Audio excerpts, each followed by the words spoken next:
প্রচণ্ড রোদের মধ্যেও কাবা শরীফের চত্বর কিভাবে এত ঠান্ডা থাকে, খালি পায়ে তাওয়াফ করতে গিয়ে প্রায় সবার মধ্যেই প্রশ্নটি তৈরি হয়।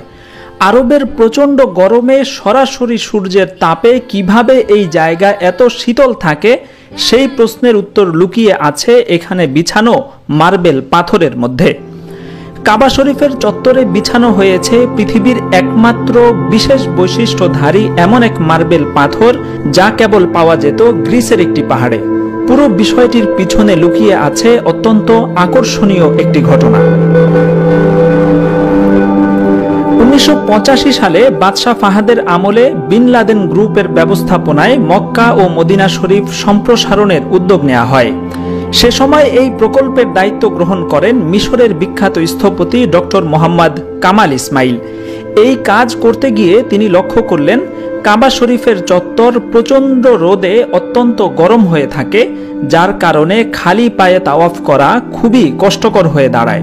অনেক খোঁজাখুঁজি করে আশ্চর্য এক সমাধান বের করলেন স্থপতি ডক্টর কামাল ইসমাইল। অনুসন্ধান চালিয়ে ইউরোপের দেশ গ্রিসে মার্বেল পাথরের ছোট্ট একটি পাহাড় তিনি আবিষ্কার করলেন। এই পাহাড়ের পাথরের বৈশিষ্ট্য হচ্ছে এটি সবসময় শীতল থাকে এবং কোনো তাপ অথবা রোদ এটি ভেদ করে ভিতরে ঢুকতে পারে না। পরিকল্পনা অনুযায়ী সেই পাহাড়ের অর্ধেকটা তিনি কিনে ফেললেন এবং পাথরগুলো কেটে কেটে মক্কায় নিয়ে আসলেন। পাথর স্থাপনের পর দেখা গেল বাস্তবেই এটি অত্যন্ত ঠান্ডা। প্রচণ্ড গরমের মধ্যেও হাজিগণ খালি পায়ে অত্যন্ত আরামের সাথে কাবা শরীফ তাওয়াফ করতে পারছিলেন।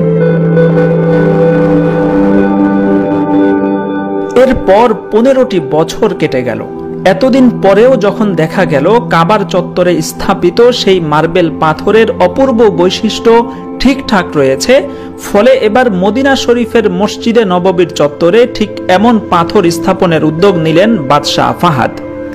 কিন্তু এই সংবাদ ডক্টর কামালকে জানানো হলে তিনি হায় হায় করতে লাগলেন, কারণ ওই বিশেষ ধরনের মার্বেল কেবলমাত্র গ্রিসের ওই ছোট্ট পাহাড় বাদে পৃথিবীর কোথাও পাওয়া যায় না, এবং সেখানে যতটুকু ছিল তার অর্ধেক ইতিমধ্যেই কিনে মক্কার হারাম শরীফে লাগানো হয়েছে।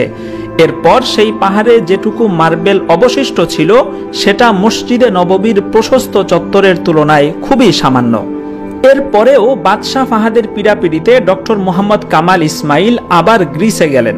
সেই মার্বেল কোম্পানির ম্যানেজারের সঙ্গে দেখা করে জানতে চাইলেন ওই পাহাড় আর কতটুকু অবশিষ্ট আছে। ম্যানেজার জানালেন 15 বছর আগে উনি কেনার পরপরেই পাহাড়ের বাকি অংশও বিক্রি হয়ে গেছে। এ কথা শুনে ডক্টর কামাল এতটাই বিমর্ষ হলেন তার কফি পর্যন্ত শেষ করতে পারলেন না। পরের ফ্লাইটেই তিনি মক্কা ফিরে যাওয়ার সিদ্ধান্ত নিলেন। অফিস ছেড়ে বেরিয়ে যাওয়ার আগে কি মনে করে ম্যানেজারের কাছে সেই ক্রেতার নাম ঠিকানা জানতে চাইলেন যিনি বাকি মার্বেল কিনেছিলেন। যদিও এটা অনেক দুরূহ কাজ, তবুও কামালের বারবার অনুরোধে ম্যানেজার পুরনো রেকর্ড চেক করে জানাবে বলে কথা দিল। বেরিয়ে আসার সময় কামাল মনে মনে ভাবছিলেন বাকি পাহাড়ের পাথর কে কিনে নিয়ে গেছে 15 বছর পর, এখন সেটা জেনেই বা কি লাভ হবে। তবে বিস্ময়করভাবে পরদিন এয়ারপোর্টের উদ্দেশ্যে রওনা দেওয়ার আগে ম্যানেজার ফোন করে জানালো সেই ক্রেতার নাম ঠিকানা পাওয়া গেছে। কামাল দ্রুত অফিসে পৌঁছে নাম ঠিকানা নিলেন। ঠিকানা হাতে নিয়ে তার স্পন্দন বেড়ে গেল যখন তিনি দেখলেন বাকি মার্বেলের ক্রেতা একটি সৌদি কোম্পানি।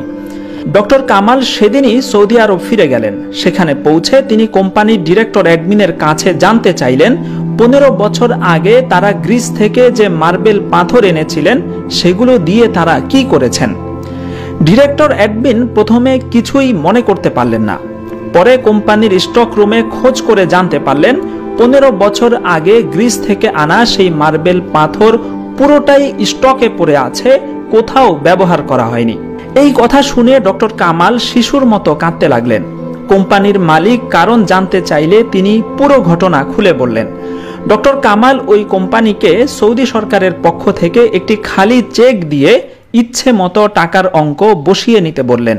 কিন্তু কোম্পানির মালিক যখন জানতে পারলেন এই সাদা মার্বেল আল্লাহ রাসূল সাল্লাল্লাহু আলাইহি ওয়াসাল্লামের মসজিদ চত্বর বাঁধানোর কাজে ব্যবহৃত হবে, তৎক্ষণাৎ তিনি এর বিনিময় নিতে অস্বীকৃতি জানালেন।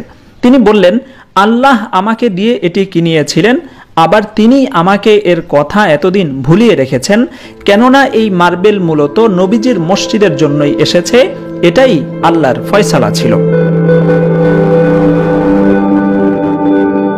ডক্টর মোহাম্মদ কামাল এই অনন্য পাথর আবিষ্কার এবং হারামাইন সম্প্রসারণের কাজে তার অসামান্য অবদানের কারণে সৌদি সরকার তাকে মোটা অঙ্কের চেক দিতে চাইলে তিনি তা নিতে অস্বীকৃতি জানিয়েছিলেন।